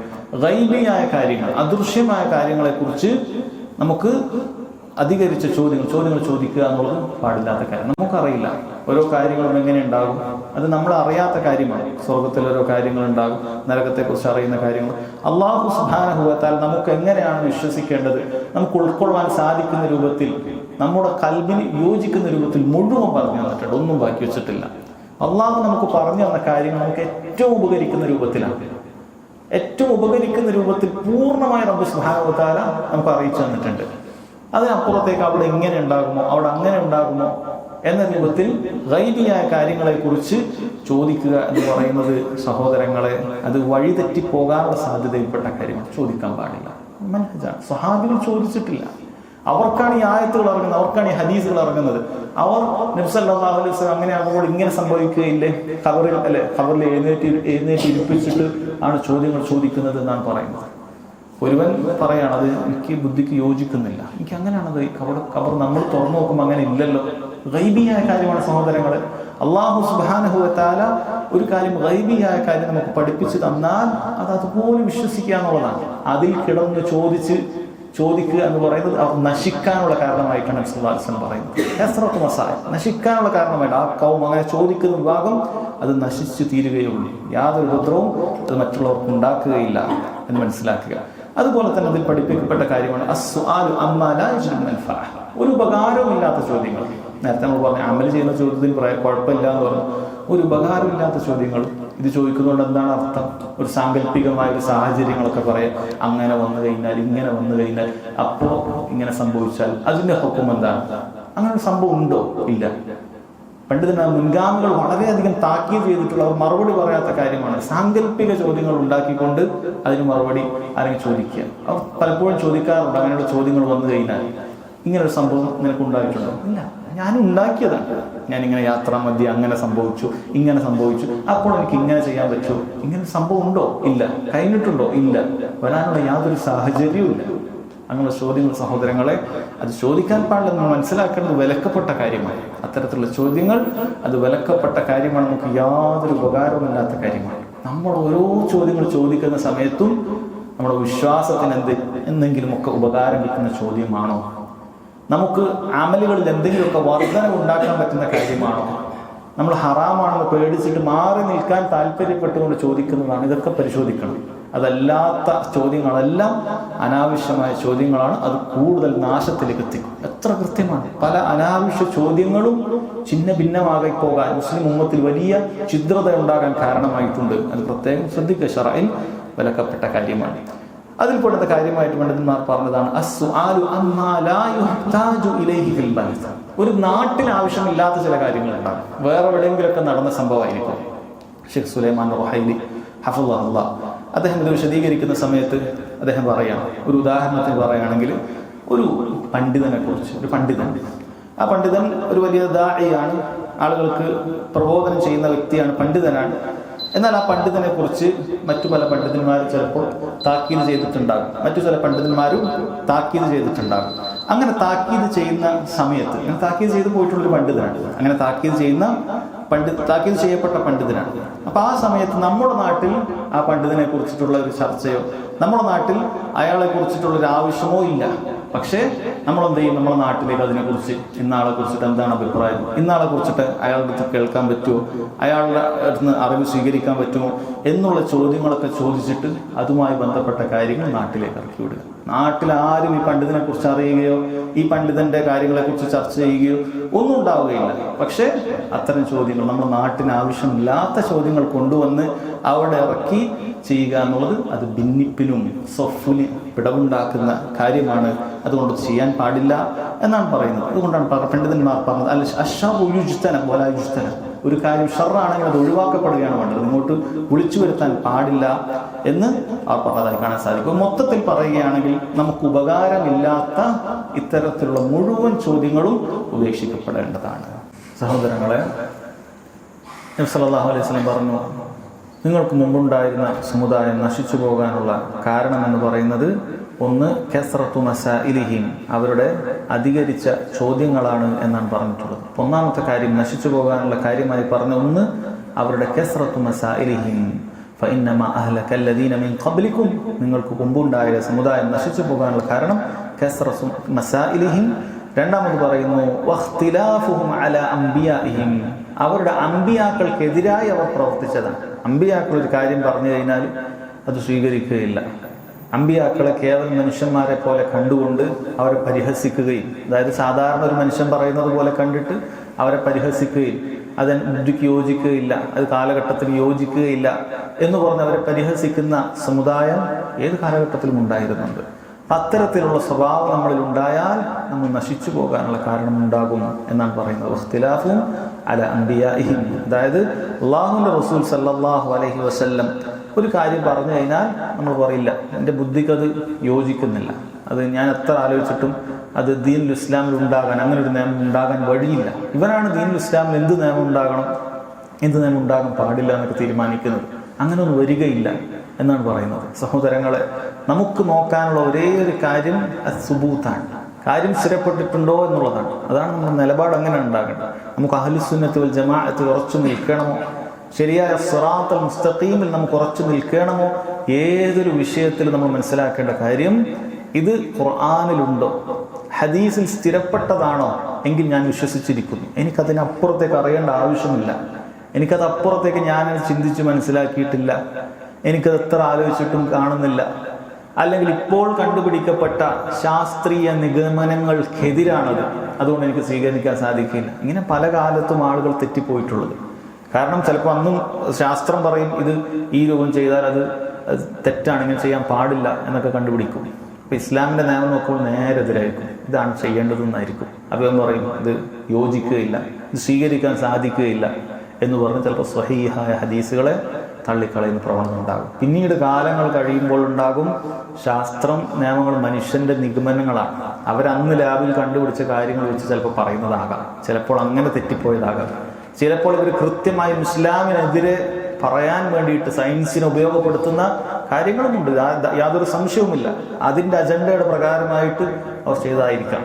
കാരണം സയൻസിനെ പറഞ്ഞു അതിൻ്റെ എത്തിച്ചിരിക്കുന്നത് വലിയ ഖുർആനും ഹദീസും പോലെയുള്ള ഒരു കാര്യം പോലെയാണ്. അതിൻ്റെ അകത്ത് വന്നാൽ പിന്നെ നമ്മളതിനെതിരാകാൻ പാടില്ല, അത് വളരെ കൃത്യമായിരിക്കും എന്ന രൂപത്തിലാണ് പലപ്പോഴും കൊണ്ടുവച്ചിരിക്കുന്നത്. അങ്ങനെയാണ് ആളുകൾ പഠിപ്പിക്കപ്പെടുന്നത്. കാരണം അവർ സ്കൂളുകളിൽ പഠിപ്പിക്കപ്പെടുമ്പോൾ അത് ആ രൂപത്തിലാണ്, തെറ്റുപറ്റാത്തൊരു കാര്യം പോലെയാണ് അത് അവതരിക്കപ്പെടുന്നത്.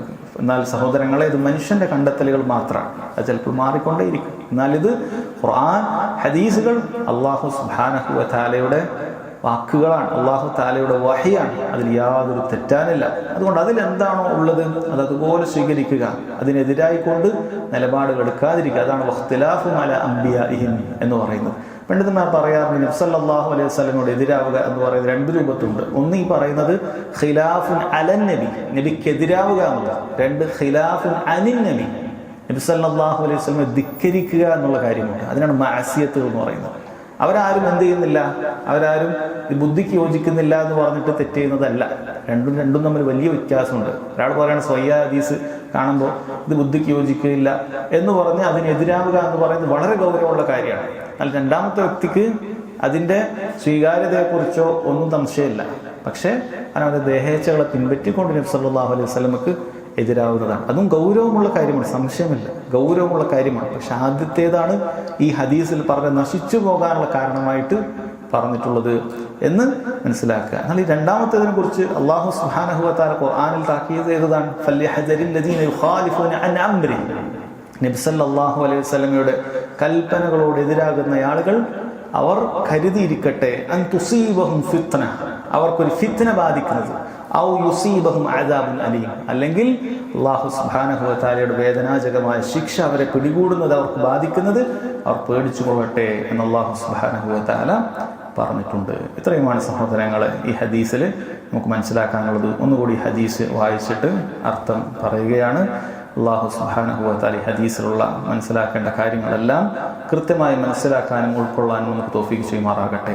നബി സല്ലല്ലാഹു അലൈഹി വസല്ലം പറഞ്ഞു, മാ നഹൈതുകും അൻഹു ഫജ്തനിബു, ഏതൊരു കാര്യം ഞാൻ നിങ്ങൾക്ക് വിലക്കിയിട്ടുണ്ടോ അത് നിങ്ങൾ പൂർണ്ണമായി ഉപേക്ഷിക്കുക. വമാ അമർതുകും ബിഹി ഫഅതു മിൻഹു മസ്തതഅതും, ഏതൊരു കാര്യം ഞാൻ നിങ്ങളോട് കൽപ്പിച്ചിട്ടുണ്ടോ സാധിക്കുന്നത്ര നിങ്ങളത് കൊണ്ടുവരിക.